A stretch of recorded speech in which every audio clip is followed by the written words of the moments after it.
Hello everybody and welcome. Oh, well, here we are, I'm on the floor and cheers, I'm drinking tea out of a raku mug. Who said raku wasn't functional? And by the way, it doesn't leak on the bottom. If I left it for a day or two, it might leave a little moist patch, but raku, leadless glaze, no oxides, I reckon one could drink out of it. It's nice to drink out of. Cheers. What am I doing? Well, I've got here in front of me some of these. You'll be familiar with some of these brushes. That's a hacky brush, and I've got some of these other kinds of brushes. Now, I think that the best brushes to use are these kind of brushes for doing brushwork on pottery. Now, these ones you'll find around the place. Some of them are Chinese and some are Japanese. All right, this is a Huzi. This particular one is a Huzi, H-U-Z-I number 4, and it says Japan on it. It's made in Japan. Now the Japanese brushes, in my experience, are better than the Chinese ones. This is an unusual brush.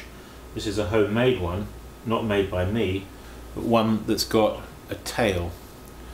I hope to try and demonstrate that in a moment. The thing about these kind of brushes is, the nice thing about them is that they have a spring to them, and they go to a nice point which naturally lends itself for painting foliage and leaves and that kind of thing.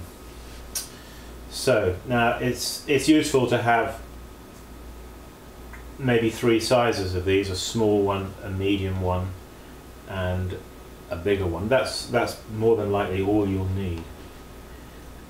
The Japanese brushes are a little bit more expensive though than the Japanese brushes. If you can find these, and they're very, very cheap, the chances are when you go to use them, they won't have that nice characteristic spring in them, which is what you really do need. So I have got here some paper, and now you may think of yourself that you're no good at brushwork. Well, join the club. I used to think that as well, and I don't really think I am anything special at doing brushwork, but it is practice like everything else, isn't it? Of course it is. If you don't practice it, how can you expect to be any good at it? So I've actually got here mixed up some acrylic paint, which is actually some blue and red, so I didn't have a black. Trying to get a sort of dark colour. It doesn't actually matter what the colour is.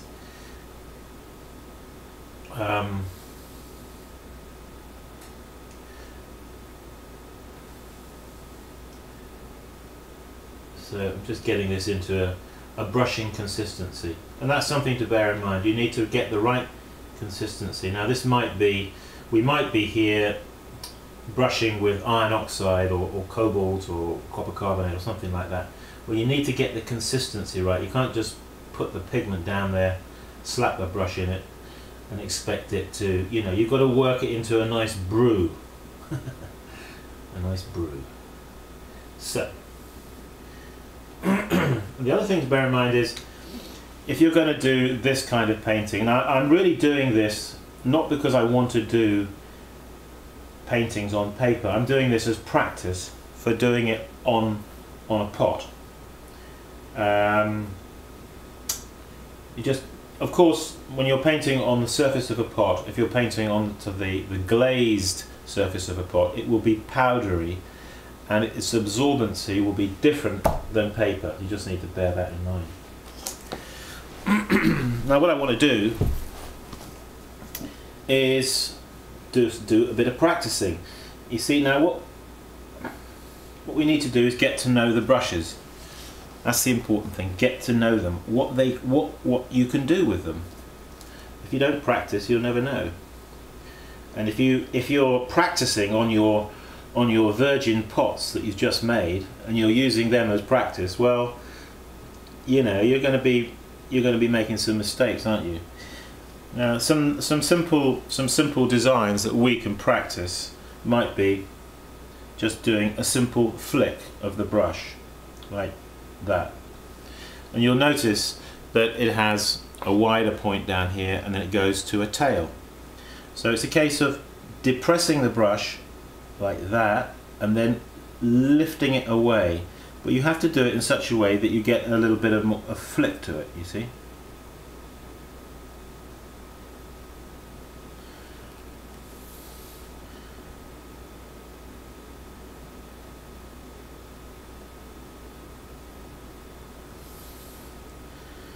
So I'm just doing... Now, when you hold the brush, this is another important point, don't hold the brush down here like you're holding a pencil or a pen. Okay, hold it further up. Now, I'm not suggesting you've got to hold it right on the very tip here.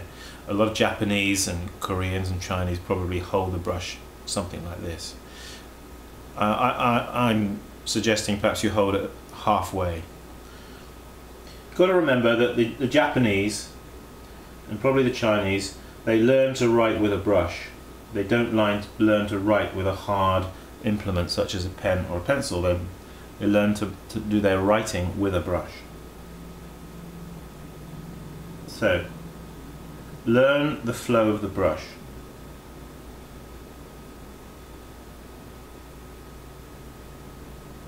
When I'm doing this, I'm looking for nice, clean, crisp, I call these flecks. I'm looking for nice, clean flecks with nice sharp tails. Okay, now another thing we can do is we can vary that a little bit. Hope we're in the picture.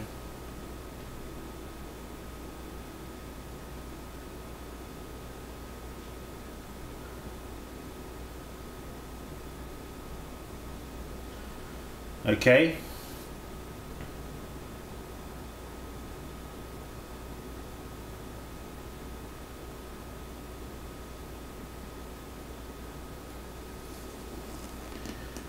Now what do they look like? What does that bring to your mind? It brings to my mind a bird, doesn't it? A bird maybe just on the ground.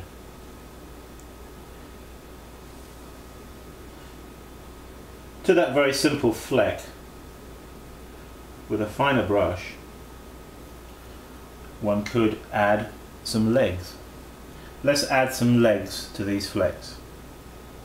Remember, birds' legs bend backwards, so their kneecaps are pointing backwards, not forwards. Let's just pick out a few that might be good examples.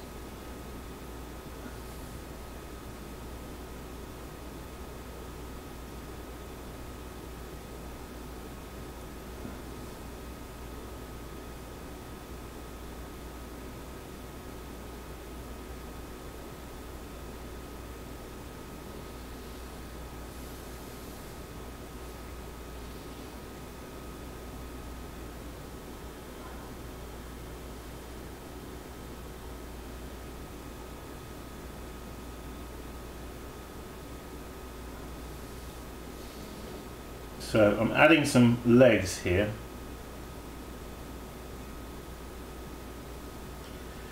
You need to work deftly with the brush, not heavily. You need to dance off the point of the brush. Don't dab it. Keep it light and keep it dancing.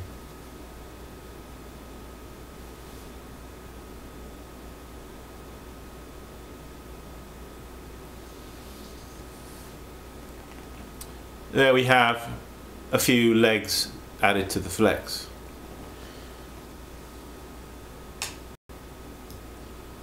Let's have a sip of tea.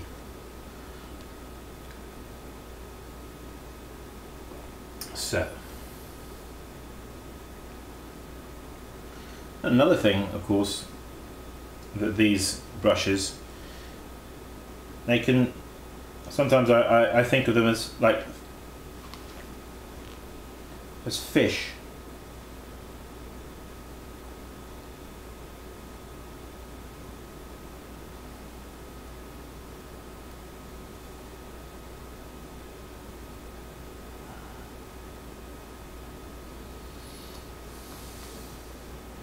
These are fish.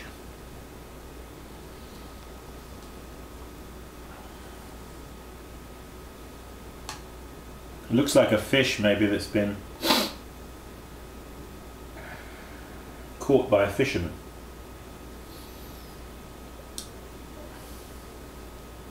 Can you imagine the fish? The fisherman has caught the fish, he's reeling it in, and the fish is in the air, and it's jumping through the air, and it's resisting the line.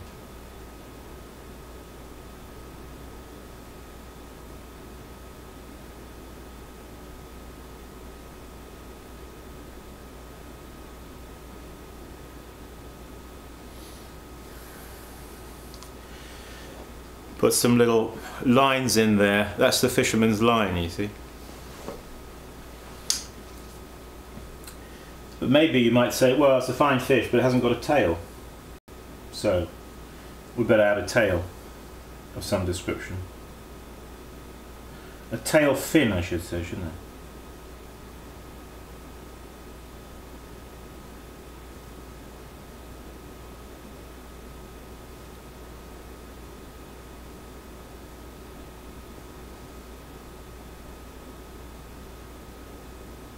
And a top fin.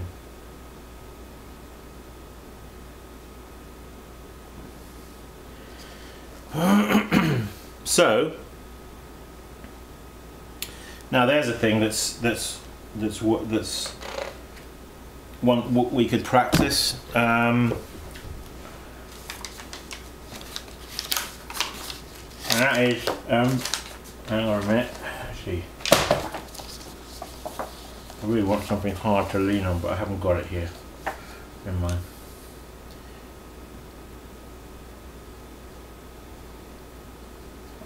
Take your brush and just draw a line with the brush, and try to get try to get the line as fine as you can. Okay. We don't want. I'm not looking for a heavy line. I'm looking for a fine, dancing, teetering line.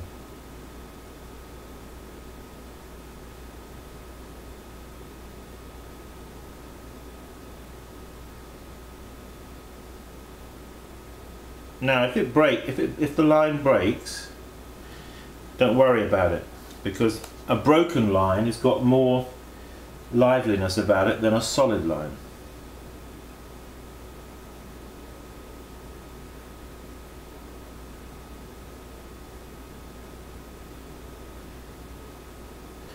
Just hovering the point of the brush over the paper.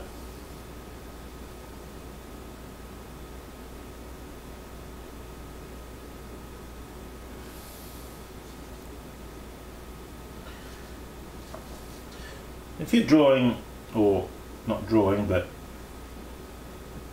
doing brushwork grasses, you need to remember that a piece of grass, is always a little bit twisted.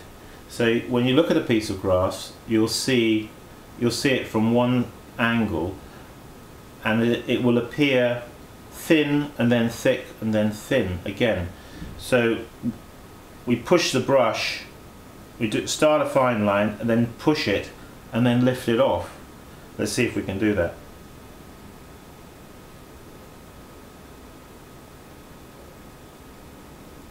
You see? It gives the feeling of a grass.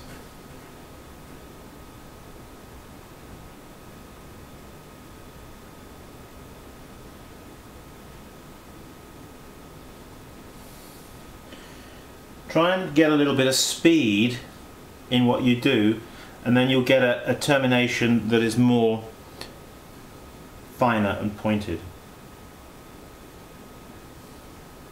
You see? We could do some bent grasses like that.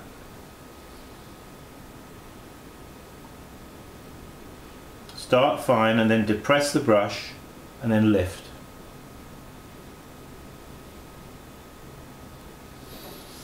And we get that characteristic thin, thick, thin again, and slightly bending over at the top.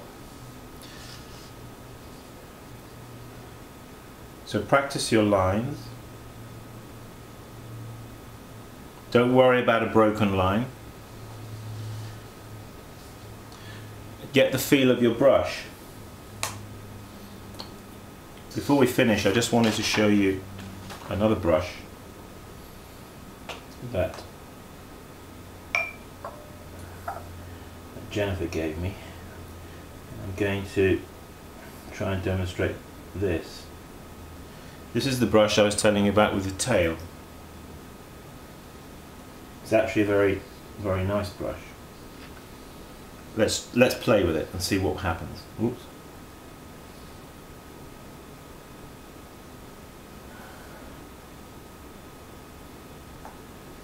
You get a bit more of this paint on the brush.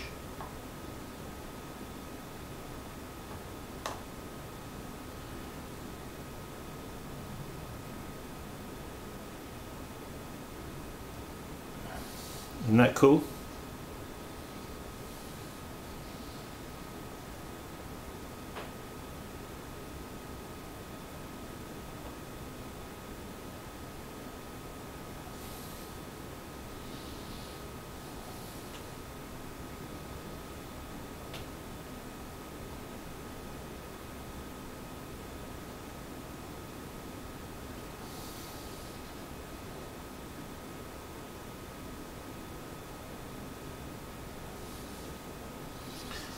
Okay.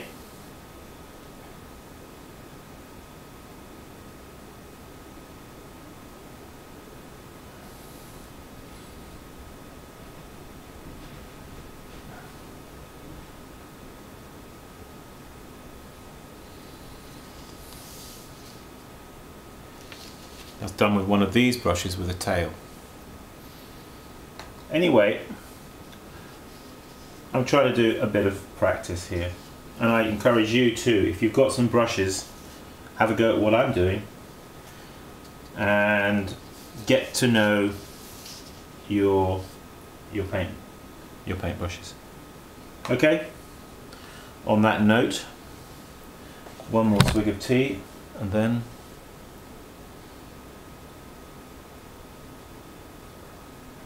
we'll have to say keep practicing, be inspired.